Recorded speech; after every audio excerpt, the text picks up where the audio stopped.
Thank you.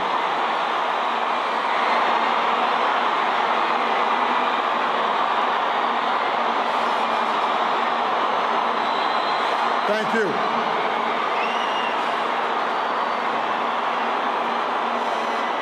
Thank you so much.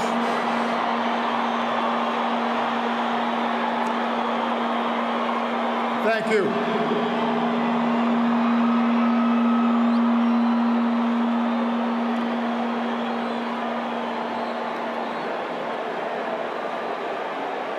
To Graça Machel and the Mandela family,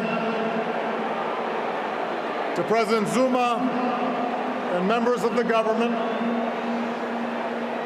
to heads of states and government, past and present, distinguished guests, it is a singular honor to be with you today, to celebrate a life like no other. To the people of South Africa,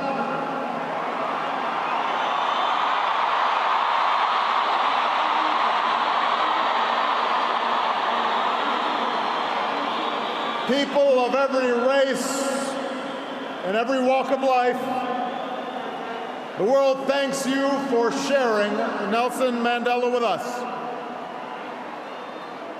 His struggle was your struggle. His triumph was your triumph. Your dignity and your hope found expression in his life, and your freedom, your democracy, is his cherished legacy. It is hard to eulogize any man, to capture in words not just the facts and the dates that make a life, but the essential truth of a person, their private joys and sorrows, the quiet moments and unique qualities that illuminate someone's soul. How much harder to do so for a giant of history who moved a nation toward justice and in the process moved billions around the world. Born during World War I, far from the corridors of power, a boy raised herding cattle and tutored by the elders of his Thembu tribe, Madiba would emerge as the last great liberator of the 20th century. Like Gandhi, he would lead a resistance movement, a movement that at its start had little prospect for success. Like Dr. King, he would give potent voice to the claims of the oppressed and the moral necessity of racial justice. He would endure a brutal imprisonment that began in the time of Kennedy and Khrushchev and reached the final days of the Cold War. Emerging from prison without the force of arms, he would, like Abraham Lincoln, hold his country together when it threatened to break apart. And like America's founding fathers, he would erect a constitutional order to preserve freedom for future generations, a commitment to democracy and rule of law, ratified not only by his election, but by his willingness to step down from power after only one term.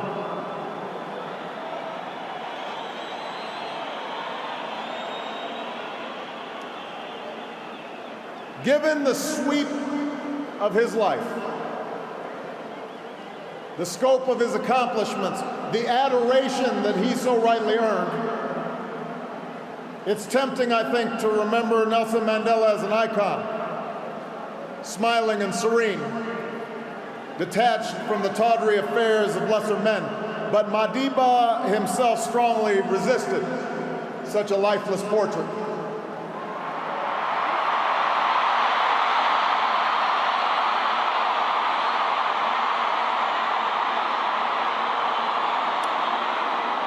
Instead, Madiba insisted on sharing with us his doubts and his fears.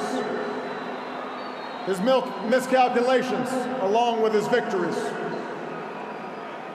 I am not a saint, he said, unless you think of a saint as a sinner who keeps on trying. And it was precisely because he could admit to imperfection, because he could be so full of good humor, even mischief, despite the heavy burdens that he carried, that we loved him so. He was not a bust made of marble. He was a man of flesh and blood, a son and a husband, a father and a friend. And that's why we learn so much from him, and that's why we can learn from him still. For nothing he achieved was inevitable.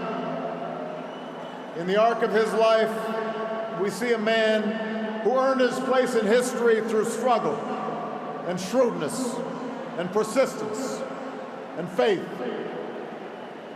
He tells us what is possible, not just in the pages of history books, but in our own lives as well. Mandela showed us the power of action, of taking risks on behalf of our ideals. Perhaps Mandela was right that he inherited a proud rebelliousness, a stubborn sense of fairness from his father. And we know he shared with millions of black and colored South Africans the anger born of 1,000 slights, 1,000 indignities, 1,000 unremembered moments, a desire to fight the system that imprisoned my people, he said. But like other early giants of the ANC, the Sisulus and the Tambos,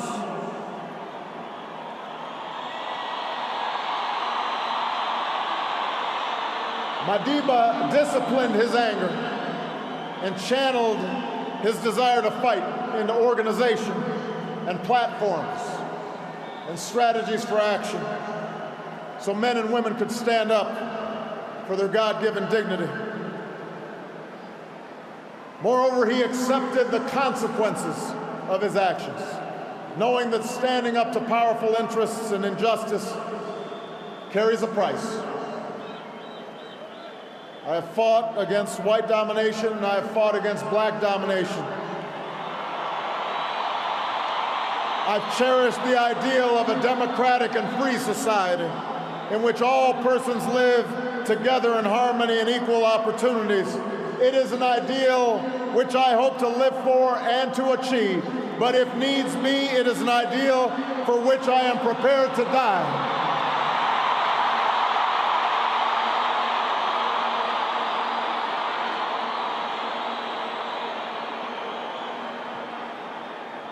Mandela taught us the power of action, but he also taught us the power of ideas,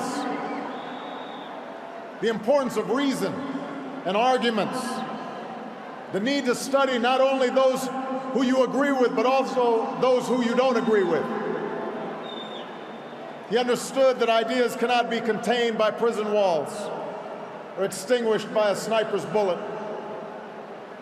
He turned his trial into an indictment of apartheid because of his eloquence and his passion, but also because of his training as an advocate. He used decades of prison to sharpen his arguments, but also to spread his thirst for knowledge to others in the movement. And he learned the language and the customs of his oppressors so that one day he might better convey to them how their own freedom depends upon his.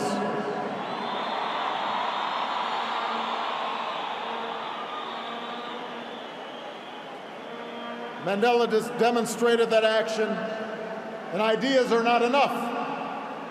No matter how right, they must also be chiseled into law and institutions. He was practical, testing his beliefs against the hard surface of circumstance and history.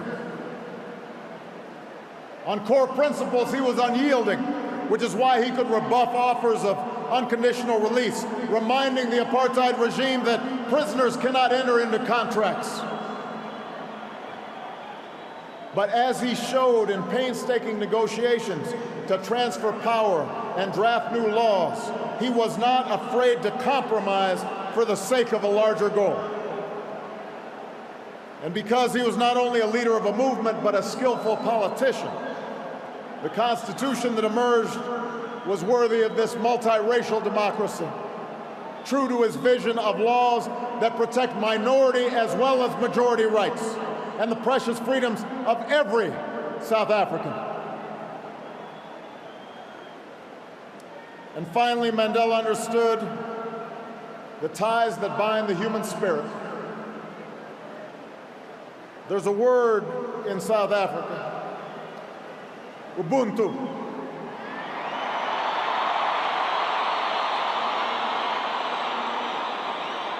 A word that captures Mandela's greatest gift. His recognition that we are all bound together in ways that are invisible to the eye. That there's a oneness to humanity. That we achieve ourselves by sharing ourselves with others and caring for those around us. We can never know how much of this sense was innate in him or how much was shaped in a dark and solitary cell. But we remember the gestures, large and small, introducing his jailers as honored guests at his inauguration, taking a pitch in a Springbok uniform, turning his family's heartbreak into a call to confront HIV/AIDS that revealed the depths of his empathy and his understanding. He not only embodied Ubuntu, he taught millions to find that truth within themselves. It took a man like Madiba to free not just the prisoner, but the jailer as well. To show that you must trust others so that they may trust you. To teach that reconciliation is not a matter of ignoring a cruel past, but a means of confronting it with inclusion and generosity and truth. He changed laws, but he also changed hearts. For the people of South Africa, for those he inspired around the globe, Madiba's passing is rightly a time of mourning and a time to celebrate a heroic life. But I believe it should also prompt in each of us a time for self-reflection. With honesty, regardless of our station or our circumstance, we must ask, how well have I applied his lessons in my own life?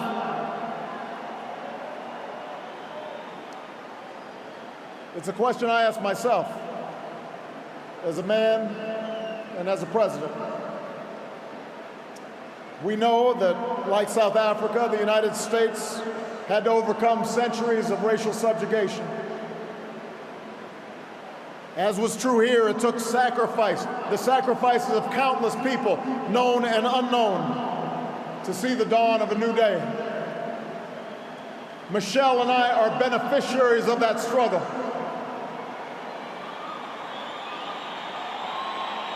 But in America and in South Africa and in countries all around the globe, we cannot allow our progress to cloud the fact that our work is not yet done. The struggles that follow the victory of formal equality or universal franchise may not be as filled with drama and moral clarity as those that came before, but they are no less important. For around the world today, we still see children suffering from hunger and disease. We still see rundown schools. We still see young people without prospects for the future. Around the world today, men and women are still imprisoned for their political beliefs and are still persecuted for what they look like and how they worship and who they love. That is happening today.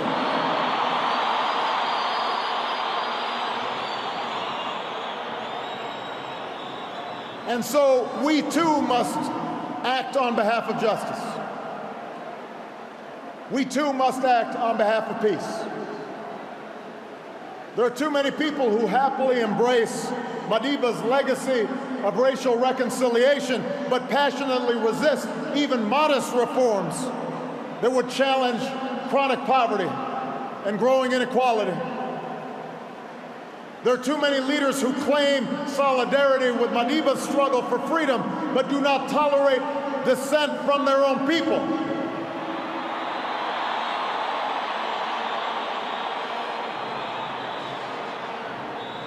And there are too many of us on the sidelines, comfortable in complacency or cynicism, when our voices must be heard. The questions we face today, how to promote equality and justice, how to uphold freedom and human rights, how to end conflict and sectarian war, these things do not have easy answers. But there were no easy answers in front of that child born in World War I. Nelson Mandela reminds us that it always seems impossible until it is done. South Africa shows that is true. South Africa shows we can change, that we can choose a world defined not by our differences, but by our common hopes. We can choose a world defined not by conflict, but by peace and justice and opportunity.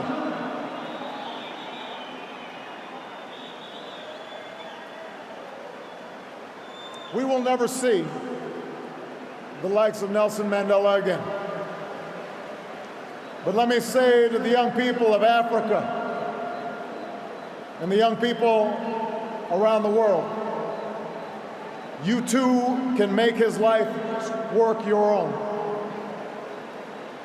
Over 30 years ago, while still a student, I learned of Nelson Mandela and the struggles taking place in this beautiful land, and it stirred something in me. It woke me up to my responsibilities, to others and to myself, and it set me on an improbable journey that finds me here today. And while I will always fall short of Madiba's example, he makes me want to be a better man. He speaks to what's best inside us.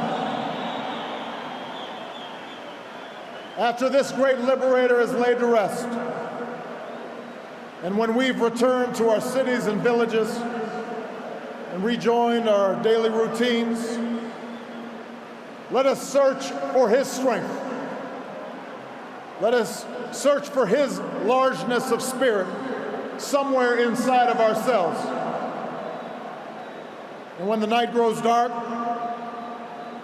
when injustice weighs heavy on our hearts, when our best laid plans seem beyond our reach,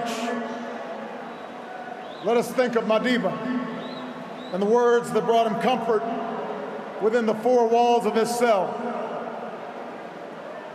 It matters not how straight the gate, how charged the punishment, the scroll. I am the master of my fate. I am the captain of my soul. What a magnificent soul it was. We will miss him deeply. May God bless the memory of Nelson Mandela. May God bless the people of South Africa.